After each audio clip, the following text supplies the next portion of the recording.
Welcome, and I'm glad to see so many people here. This is interesting, and I have to say, so far it's looking very professional, so I'm very impressed. Like Anna said, I work with Trifork software pilots, and what we do is software in all shapes and forms. We mostly do apps at the moment because that's such a hot topic. But we also do server solution, database solutions, all sorts of all the way from back-end to front-end development. A little about me. I graduated as a software engineer in 2003. I then went on to become a researcher at Aalborg University, and I took a PhD there, which I finished in 2009. The PhD was within HCI as well as with my specialization as a software engineer. And then in January last year, I started working with Trifork. What I'm going to talk to you about today is humans' cognitive abilities. Because many of you have probably heard about usability and how we should cater to the user's need, and if a product is not user-friendly, then that's a big problem. But the question that is almost never asked is, why is that a problem when we don't keep up with the usability guidelines? What is it about bad usability? Why are there certain things that humans can't overcome when they are using a certain product? And to get into that a little deeper, we're going to look into the mental abilities of human beings, because that actually, we have some strength. There's some things that we're very good at, and there are also some things that we're very bad at. Everybody has probably been in this situation where somebody has left a message on your answering machine, and they leave their phone number there, and you're supposed to call them back. And then you hear the message, and you start repeating the phone number to yourself: 86 14 29 33, 86 14 29 33, 86 49 23, and so on. Donuts! I have to remember to get some of those for dessert tonight. And then you get back to where you were at. What was the phone number again? Already forgotten. 30 seconds later, it's gone. That's for one reason. There are two things that human beings are very bad at. It's remembering, and it's doing sums. There are two things that computers are very good at: remembering things and doing sums. For some reason, we always want the humans to do what they're not very good at, and we always want the computers to do what they're not very good at. What are computers not very good at? They're not very good at pattern recognition. They're not very good at picture recognition. Well, some would say that they are, and they are compared to where we were many years ago, but compared to human beings, they're not. One way of seeing that is there are many websites today that has these obscured images or words that humans are supposed to decipher and enter in plain text. The reason for those is such that web crawlers can't access that website and just grab all the info from there, because computers can't recognize that. Humans can. And that's what we're going to look into today. What are some of the things that humans are really good at, and why should we cater to them? Some of these theories, or most of them actually, comes from psychology. In psychology, there are something called the principles of perceptual organization. That's a number of rules or laws, or what you want to call them, that defines how the human mind works. There's a number of them. I am going to look at the four most common ones. Those are proximity, continuity, similarity, and closure. Proximity states that when something is close together, we automatically perceive them as being meant to, or as belonging together, whereas if they're far apart, we see them as having nothing to do with each other.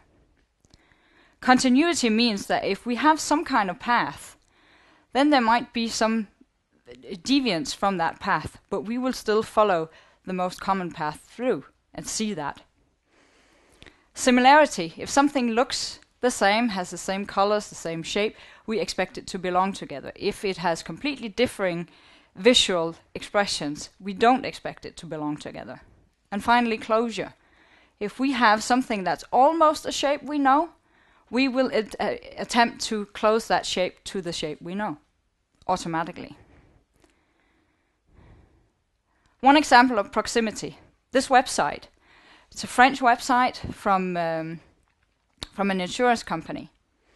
And if you look at that, what's the first thing you think? I'm guessing that some people are thinking chaos. Yeah. Why?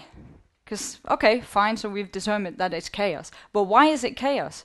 If we look at it a bit closer, the different colored boxes here are the boxes that have a proximity that makes us believe they belong together.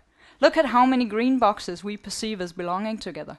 It's no wonder we can't get an overview of a page like that, because there's no space and boxing things together has not been used to say, okay, this is about this topic, this is about this topic, this over here is about a third topic. Everything has been bundled together because you want it as much as possible on this first front page. But that actually ended up biting you in the behind. I was about to say something else. And I think everybody also knows this from store windows. When you're looking at it in a store window, some stores have everything that are in the store in the window, with the result that you don't see any of it. Other stores have one or two items, and you really look really closely at those items. So space is an underrated resource in today's software. An example of where it becomes bad usability is this one. Because you have a question, you have certain answers, and you have information text as well. But you can't see what belongs together, because there's no space in between the lines. Another one is similarity. This is from a website where they did a usability test, and they found out that everybody perceived the 5 boxes with orange headline bar to have something to do with each other. They expected that to be 5 related items of some sort. The problem was it was only 4 of them that was related. And a very simple solution is this. Because all of a sudden you don't see that as belonging with the other 4. You see that as being something different, because it doesn't look the same anymore. Continuity. Continuity means that if something looks one way on one side of something and the same way on the other side of that item, you will perceive it as being one. Everybody knows that this screen just contains pixels, and there is no such thing as something being behind something else. That doesn't mean that we can't create the illusion, and the reason we do this is because of the principle called continuity. We know this from the physical world, that if we have a thin piece of paper on our desk and we placed all sorts of things on top of it, we can still see each end of it. And we know that it continues underneath all the stuff we piled on top. And because of this physical ability in the physical world, we transform that to the digital world and use that. So that means that when you have a website like this, with something that crosses the entire website, we still see the website as just going behind that banner and being one. The reason we do that is because the lines, they align across the banner. The colors are the same across the banner. The text continues in a way that we can see, more or less guess what 5 lines are hidden behind the banner. And that's something that we can use, that because the human mind thinks like that, that's actually useful to us. Continuity is also the reason that we can read a logo like this. Because if you look at it, like really theoretically, G, and then that's obscured by something, then AL, and then that's obscured by something, then ERI, another obscurity, and then ES. So according to, if we really decipher this up, this should be 4 words. But human beings would never see it as that. Human beings will always see it as being 1 word called galleries. The reason for this is because of the similarity of the black letters, same height, same font, same color, and the similarity of the red below it. So we can differ those apart and say those are 2 elements. They have just been pushed a tad too close together. But this is something that a computer would find hard, probably, because it doesn't see or decipher pictures the same way we do. Finally, the last one is called closure. Most people, when they see a picture like this and I ask them what they see, they say, oh, but we see 3 circles and 2 triangles. No, not really. You see 3 Pac-Mans and 3 V's. The reason we do this is because the human mind automatically draws the white triangle that's missing in the middle.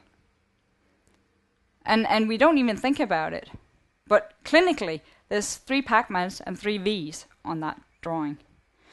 And you could say, well, why is this useful? Well, it's actually very useful in logos, because unless we were able to do closure, we wouldn't see that as being a panda. The closure we make is this one. If we weren't able to do this, we would see the white in the panda as a part of the whole white of the slide. But because we do closure and we do it automatically, it gets to look like that. And it's actually used in a lot of different logos. Pop chips, you would be missing an O and the dot above the I.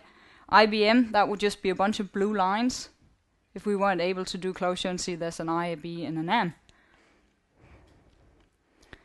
The NBC logo with the påfugl, whatever word that is, in the middle, you wouldn't be able to see that unless you were able to do closure. And this is something that we are very unaware of, these ways of thinking about things. But because we are unaware of it, we also forget to design for it. It's not until we become aware of how the human mind works that we are able to design and take advantage of that.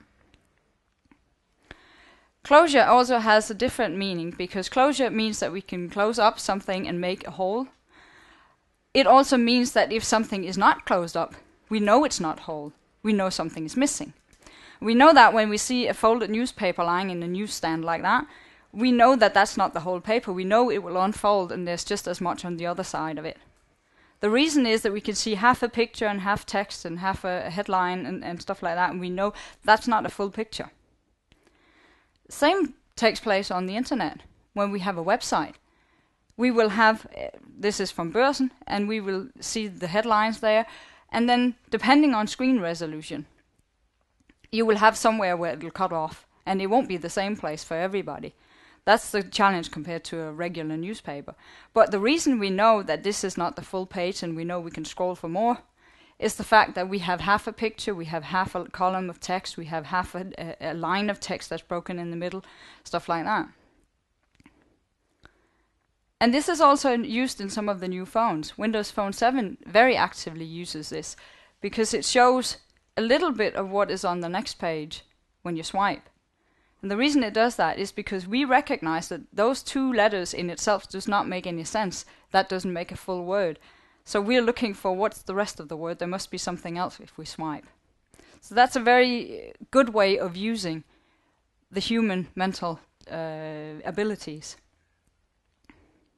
Another example is the application Our Choice for iPad. They do the same thing.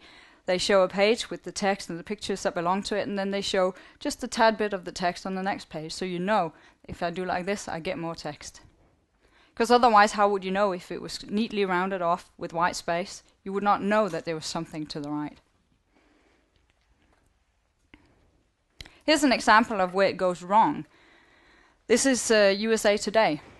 And this was on my screen. And as you can see, that looks like a neat finished page. So I figured, okay, there's nothing else on this page. There's no scroll. The reason is that they have managed to get a straight line to run all across the page. What you want to aim for if you have scroll on a page is that nothing ends at the same level, on the same horizontal level. Because then no matter where the screen resolution cuts it off, you will have something that hints that there's more. Because the actual page looked like this. And even further down. Alright, so that was the 4 principles of organization. Similarity, closure, proximity, and the last one. I couldn't remember off the top of my head. Another thing that we were going to talk about is that we wonder why people can't maneuver online. And if we take a step back and look at how do we maneuver in the real world, in the offline world, well, we maneuver based on something called affordance. And the definition of affordance is visual assessment of intended use. That means that when we look at something, we think to ourselves, okay, what could this possibly be used for? that's the reason, or that's some of the reasons. There's also historical reasons and what we have learned. But that's some of the reasons that we know what these items are for. Small ball, that's for a hand, because that's too small to hit by your foot, because that's imprecise. Large ball, that's for your foot, because you can't hold it in a hand. And it just begs to be thrown or be kicked, because of the shape it has and because it bounces. Glass, a container of some sort, that's for holding something that we would otherwise not be able to hold. And because it's completely sealed, you would hold liquids in there. You have the handles of a bicycle. Well, it has the grip of your fingers. And that's how you analyze it. Scissors, chair. I mean, you look at a chair, it has a surface to sit on, it has something to support your back, and it has something sturdy so it won't topple when you sit on it. That's how we realize it's a chair, and that's what it's for. But what happens when it's missing? Well, these things we know how to use, because it exudes the usage. But most people wouldn't be so sure when they saw that one. Is that a sculpture? Will you get hit on the head by some janitor if you sit on it in a museum? You don't really know. It could be a chair, or it could be something else. And the reason we don't know is because it doesn't have any of the characteristics that we usually look for. This is also a tap, but I'm not sure how many would be able to use that. Or a pepper mill, salt and pepper mill in one. But it does not have the same characteristics that we usually look for. Then there's a thing called perceived affordance. Sometimes we need a hammer. Sometimes we don't always have the hammer we need. Then we look for something else to use. What do we look for? Something that is of a hard material, something that has a certain amount of weight. We might not be too popular with our mother-in-law, but that will work. That will do the trick for a second. Or we need a screwdriver. We don't have one. What do we look for? Some of these. Because it has some of the same characteristics of the tool that we were originally looking for. So that means that it has a sharp edge, a thin edge, and it has a sharp or a hard material, so it can be used for the same thing. And you also know the saying that when you have a hammer, everything looks like a nail. Well, if you have a beer and you don't have a bottle opener, all of a sudden everything looks like a bottle opener. And if people want to brag, they think they can open it with a wet newspaper or a loaf of bread. Finally, there's adapted use. So that means a book is meant for reading, but most people have also used it for shelter, for stabilizing a table, sitting on, or whatever else. So affordance is not only what it's intended to be used for, but it can also be what we can use it for right here and now if we want to. Then there's perceived affordance when it becomes affordance itself. Most people sit on a chair like this in their office. But recently many people have started sitting on one of these because it gives them better ergonomics. So much that has actually become affordance in itself, and some stuff like this has started appearing. That's when perceived affordance becomes actual affordance. The question is, how does this affect the user? Most people have been by a door like this. Do you push? Do you pull? Your guess is as good as mine. So how do we solve this? We put big labels on there. That should solve it. Then people can just read how they're supposed to do it. How many of you have still been pushing or pulling the wrong direction, even with the labels on there? Why is that? The reason is that we are trying to solve the symptom, not the problem. How do we do then? Bigger labels. Even better. Not really. Why not just go like this? This is a plate for pushing. You cannot possibly get hold of that and pull it. And this big handle, that just begs to be pulled. Why don't we just do that everywhere then? That's because it clashes with aesthetics. Symmetry. We want the handle to look the same on either side. Question is, how does this affect software? The reason that we can use these are because it's not just a flat button. It has the look of the button tells us what we can do with it. So it's active, it's pressed down, it's inactive, so on. We wouldn't be able to tell the same things out of just that flat one there. That's why affordance in software is important as well. It has to tell you by the way it looks what it can be used for, and if it's interactive or not. That one I'm just going to skip. And that's it for me.